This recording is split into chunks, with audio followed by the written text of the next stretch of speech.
welcome to Inspire. Coming up, we'll continue our Inspire special mini-series, Cannabis in Kansas, with a discussion on the medicinal side of cannabis. The medicine of cannabis coming up next on Inspire. Stay with us.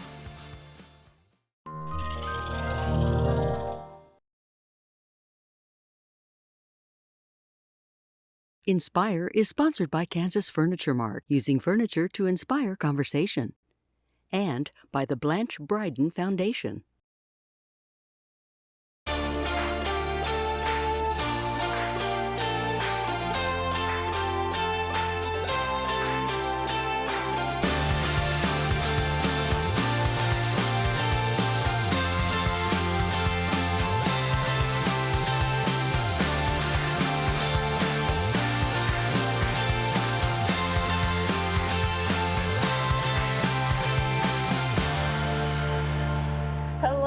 Welcome to Inspire. I am always delighted to be here with my lovely sisters, of course, my co-host Betty Lou Pardue, as well as Leslie Florange. Danielle, I love being here with all of you, and I'm honored to be a part of this important discussion to continue our Cannabis in Kansas mini-series. This is the second of our three-part Cannabis in Kansas mini-series. Today we dive into the medicinal side of cannabis, and I'm happy to reintroduce Kelly Rippel, co-founder of Kansans for Hemp, and via Zoom, Amy Reid, president of Kansas Cannabis Coalition, and also via Zoom, we reintroduce Leigh Carr, general manager of Hippos Marijuana Dispensary. Kelly, Leigh, and Amy, we're so glad you're here. And Leigh, we remember when you were here in season 1 and how we all decided, you know, when we're ready to do this, we want to go to you because we need you as the concierge. But let's start with the fact that this is now becoming into our medical community. And I'd like to hear from each of you. Kelly, would you start? Yes, so there is going to be a bill that the legislature picks up in January. And as we've talked about previously, there was some very significant movement in 2021 for the big push to get a bill introduced so that we can establish a medical cannabis program that's regulated by the state. And that will be picked up coming in January. Oh my gosh. Amy, would you weigh in, please? Yes, absolutely. So I feel like we're over the hump as far as getting a legalization, a bill passed in the Kansas legislature. Last year, we had a bill passed the House of Representatives. Unprecedented. It's never happened in Kansas to get a medical marijuana bill passed either of the administrative chambers. So we were thrilled about that. Now it sits in the Federal and State Affairs Committee on the Senate side. There's been overwhelming support by senators, and we're just super excited to see it help us carry it to the next level. And Leigh, you were talking about hippos and meaning do no harm. So this is particularly of interest to you.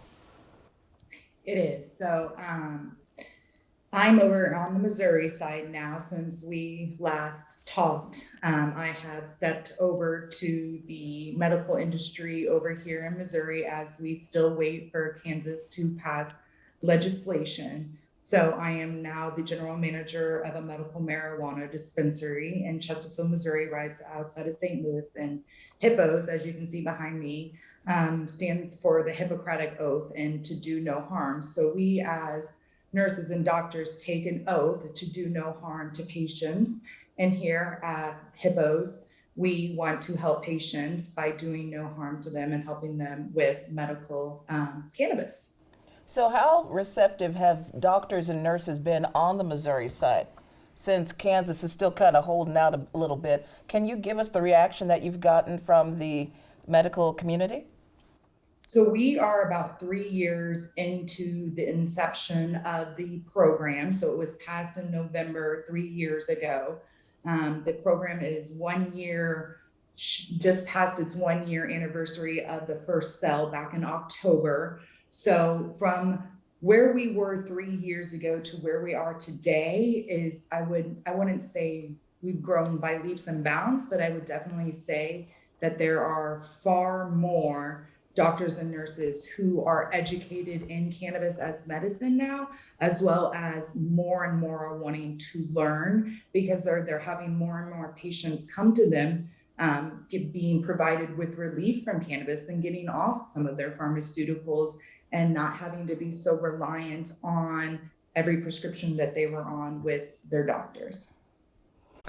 And so what are we seeing with regard to the implications of the financial benefit to the state of Kansas? What do we know about that? I mean, is that one of the driving forces also of getting this legalized in the state of Kansas? I can speak on something and then I can pass it off to Amy. I think she may be better to answer a little bit of it, but I definitely know when we were doing our work in Capitol prior to COVID shutdown, when we were talking to legislators, giving them the numbers that Missouri saw, definitely did get their eyes to open. Missouri made several $1 million in just 1 weekend in application fees. And here Missouri is, I think they've made over 300 million in sales now. Wow. That they've given back. So, Good Lord. Wow. but yes, it's a huge, That's an huge impact. factor. Yeah. What we need to realize in Kansas right now is we're losing that revenue. So it's not even so much as what kind of revenue will it generate. We also need to look at the lost revenue because there are patients medicating today in Kansas. And, you know, they don't have to drive very far to get medicine in another state. And every time that happens, that's lost tax revenue for our state. So it's hard to compilate an exact dollar amount because it depends on the bill and the language in the bill and registration fees and all of those things. But it's definitely going to make a positive impact on the state. Well, and it seems like, sadly, money seems to drive everything when really we need to be thinking about the health and well-being of our people. Mm-hmm. Mm-hmm. Well, I want to talk on that for a minute because I've talked with several legislators over the past 2 years, and they get the medical benefits now. I mean, we have drilled it into their head through the last 5 years of testimony from healthcare personnel and patients and their families. So they have told me at this point, we get it. We understand there are medical benefits. We do realize we need a program. Right now, it's okay, where do we go from here? We want the best program. And fortunately, because we're one of the last states to legalize medical cannabis, we can look at everybody else's mistakes and learn from them. So that is the hidden beauty of us being one of the last ones to legalize. Well, Leigh, I want to bring you back in because one of the things that you said last time was that there are people who have lost their lives because they weren't able to get medical marijuana. Tell us about that and review the story for our viewers who missed that particular part. Yeah, so we ended on that patients in Kansas are out of time. They are literally out of time waiting for this medicine. Me and my family are two of those patients we have not lost our lives, but we have left Kansas because we are out of time waiting for Kansas to pass this legislation. There are patients that are cancer patients that over this last year, as Kansas has twiddled their thumbs waiting for legislations to pass, who have died in hospice that could have had access to cannabis that could have helped them at the end of their life as well. There's also patients who are on hospice that are able to get off of hospice when they are given access to high regimens of cannabis as medicine. So, and this is all good news. This is great. So I just have to ask that other question when it comes to pharmaceutical companies, right? I mean, I would imagine that one of the reasons it's taken so long is because they've been lobbying not to let this happen. So what are the potential losses? What are the impact on regular pharmaceuticals when we make this legal in the state of Kansas? In pharmaceuticals, a patient cured is a customer lost. However, pharmaceuticals will always have their hand in everything, and they are getting their hand in it in every way possible. Well, we are going to take a short break, but we're going to be back with our guest to continue our discussion on the medicine of cannabis. Please stay with us.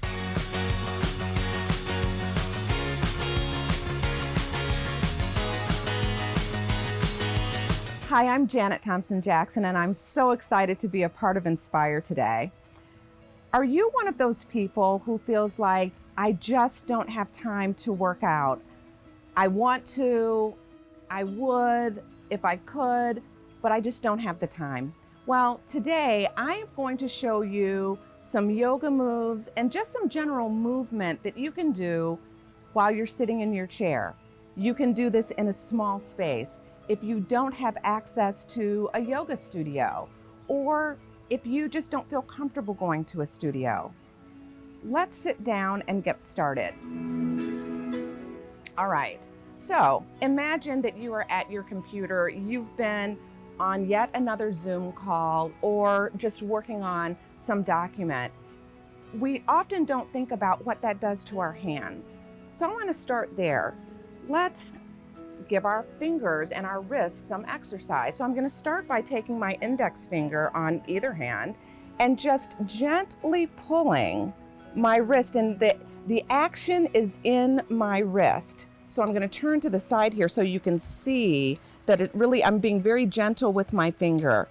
And then I'm going to go to my middle finger, do the same thing. Now what I'm feeling, if you're doing this with me, you're feeling this at a slightly different spot going up your arm, and you're really feeling that stretch. I'm going to take my last two fingers together because that pinky finger is kind of fragile. Let's take that and do a nice stretch, and you can hold this for a few seconds. Oh, that feels really good. I'm feeling that last one right up this part of my arm.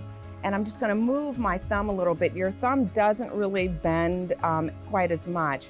But then what I'm going to do, I'm going to take that same hand, make a fist. I'm going to grasp it with my other hand and then bring my wrist down. Oh, that feels great. I'm feeling it all up in my lower arm here. And then shake that out. We're going to do the same thing with the other hand, starting with the index finger, going to the middle finger. Now, if I was doing this in a class, I would be holding it for a few seconds longer just to really get that stretch. One arm may be a little bit more tender than the other, a little bit more sore.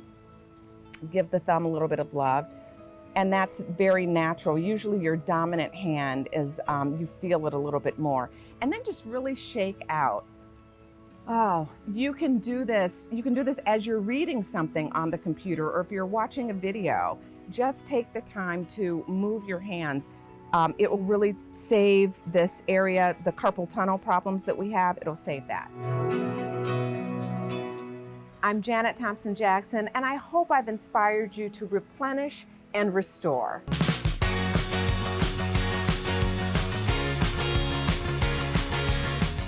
And we're back.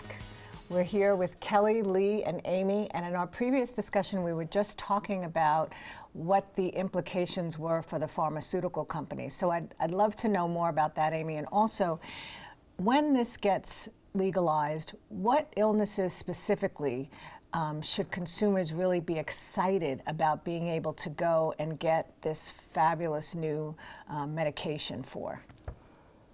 Absolutely. Well, as far as the pharmaceutical industry goes, there will always be a need for pharmaceuticals in most medical conditions. THC products, cannabis products are typically a complementary medicine to help alleviate symptoms or decrease the amount of prescription medications that are needed. The pharmaceutical industry actually did get a synthetic version of CBD patented and approved by the FDA back in 2018. So they're seeing the benefits of this medication. And don't get me wrong, it's not a wonder drug. It's not for everyone, and it doesn't cure everything. But our patients have the right to have access to all different types of treatments. Some, it may help tremendously, others maybe not so much. I think that Kelly said over 4,000 articles published just last year on medical uses for cannabis. And some of the most common ones are chronic pain. I have a passion for our veterans and wanting to take care of our veterans. PTSD, anxiety, and sleep disorders are three of the biggest issues that our veterans come back from combat facing, and these can really benefit in those areas. Anti-nausea medication. Patients, utilizing chemotherapy for cancer. Maybe it won't treat the cancer, but it'll sure make their quality of life tremendously better for those final weeks, months, years. They can eat by, they get their appetite back, they're in less pain, and they have lower anxiety levels. So lots of different reasons. I love that. I love the success stories. We do need to touch a little bit, though. Kelly, what about something that might not work, a patient that this might not work for, or have a drug interaction or something like that? Yeah, there have been some known drug-on-drug interactions and contraindications from certain medication and cannabis-based preparations and treatments. And really that kind of comes with the education with the medical providers. So the medical providers who are administering, who are going to recommend a cannabis product for a patient, they will have hopefully already gone through some continuing education with the state and maybe with some national groups to understand what those particular contraindications could be for that patient based on whatever medication they are using currently. Leigh, I want to bring you back on because in a season 1 show you talked about how cannabis had helped not only you but your son. Would you remind us about that and why you're so passionate about medical marijuana?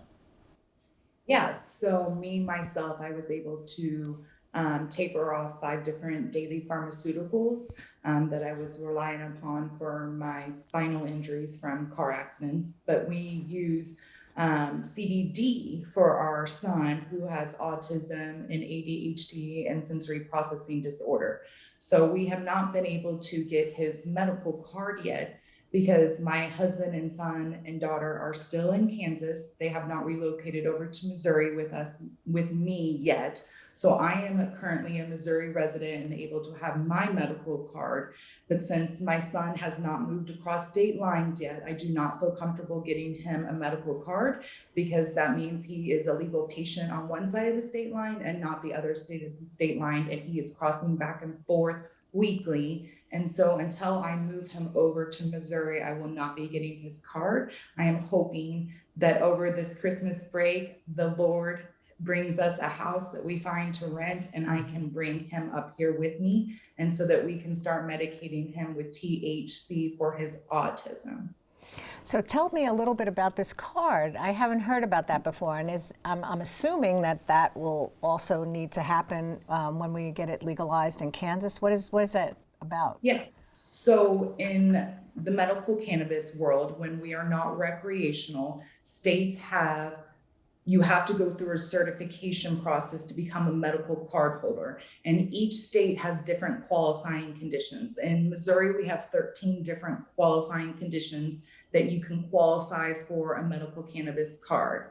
In Kansas, I'm not sure exactly where they are at in the bill with what they are working on towards the different language, but there will be different qualifying conditions in Kansas that qualify as well. And that'll be up to the doctor to give you a medical recommendation. So in cannabis, there is no prescription. So you do not walk into a pharmacy with a prescription pad that the doctor has wrote you to get something. So that's why education is so important, and being comfortable with the dispensaries that you are shopping at, knowing that they have educated staff and bud tenders, as well as external resources such as nursing consultations, such as what Amy and Cheryl offer through Green Healing Solutions, as well as the Cannabis Care Team who we work with here in Missouri that also offers nursing consultations. Now you mentioned 13 different, could you touch on just a few, and are they applicable to like a small child, babies? Is there an age that you have to worry about? Autism is one of the qualifying conditions here in Missouri. So glaucoma is one of them. Pain unrelieved by pharmaceuticals, migraines. There's another one that says if your doctor seems fit to take this medication over the medication that you're on. So basically it kind of gives the doctor wiggle room to say that this would be better fit for you than the pharmaceutical that you're on that is not working. Cancer is one of them. I think I already said that. So can I introduce it? So what about, one of the things that's so big during COVID-19, besides anxiety, was depression. Does this have any application for people that, are depressed or have depression, suffer from depression? PTSD is one of the qualifying conditions, which depression would fall under PTSD in many doctors' eyes. Yeah. Would you mind? Go ahead. I was just going to add that there is significant data out there about depression and anxiety and how cannabis preparations does help alleviate them. What about the age thing, though? Like, could you use any of this on an infant, or is there an age limit at all? There are many people using cannabis as a therapeutic for epilepsy in younger children. And it's also just, you have to work with your physician on this. Like Amy said, it's not a supplement for the other medications that you're on, especially epilepsy patients. It's working with your neurologist and the pharmacist and the doctor and a nurse. It's a whole collaborative effort when working with cannabis as medicine, especially in a pediatric patient. So is any of this addictive? Like, we talk about opioids being potentially addictive. What about medical marijuana? And I'm going to start you off with this, Kelly. What are your thoughts? Okay, so when we talk about, comparing, I guess, to different substances and compounds, there's a difference between addiction and dependence. And so that we have to kind of think about it in that context, because some drugs, some substances are very physically addictive. You can't really go about your daily life unless you utilize that substance or that compound. And when we look at the overall data about cannabis compared to other drugs, it's not the same. And kind of going back to the way that the drugs were scheduled originally, were not necessarily based on evidence or the full body of data that we had at that time. It was more based on bias. But I will want to kick that over to Amy. Kelly's exactly right. And I think there was an actual study that did look at the dependency, and they equated dependency to cannabis equal to that of dependency on caffeine. So yes, I have to have my coffee every day of the week, right? Every morning I have to have my coffee, but that's something I could give up pretty easily. When you put it on a continuum with opioids and narcotics and sleeping pills and hard illicit drugs, it's on the very low end of that spectrum as far as dependency. So, well, that's good to know. So when I think about, one of the things that we talked about in the first show was, the forms that these things come in. And so one of the things I was wondering about is, when we're talking to our doctors about this type of medical administration, is there anything that the doctors need to go to school on? You guys mentioned Schedule 1, taking this drug from a Schedule 1 up to a Schedule 2 or 3. How is that actually going to take place so that it really becomes efficacious solution? So you're going to see that the legalization, we're looking at two different things there with the federal legalization and then the state and how the state program is written. In Kansas, I know that our bill relies on the Kansas Department of Healing Arts to provide the recommendations and education to our doctors. So there's a process in place that will hold them accountable and will provide them the education that they need. The bill language isn't done yet, right? It's still making revisions. Right now, I think it requires the doctors to have a minimum of 2 hours of continuing education credit. And then they can write the recommendations. And just a reminder, it's not a prescription where they write out a dosage like 3 times a day and how many milligrams. Mm-hmm. They're literally just writing, yes, this person could potentially benefit from medical cannabis. And then they're on their merry way. Thank you so much. We need to leave it there for now. Kelly, Leigh, and Amy, thank you all so much. You know, there's so much more. That's why we have a 3-part series. So we're going to be back. That is all the time we have for today. We look forward to our discussion on next week. More with cannabis in Kansas. So, hey, we're going to dive into the economic side of it as well. But again, we're always worried about the patient. Don't forget, you can watch and share this show and all the other episodes of Inspire at watch.ktwu.org. And if you're inspired to learn more about our guests and find out what's coming up on future shows, please be sure to visit our website at www.ktwu.org/inspire. Inspiring women, inspiring you, and inspiring knowledge on the medicine of cannabis right here on KTWU. Thank you so much for watching.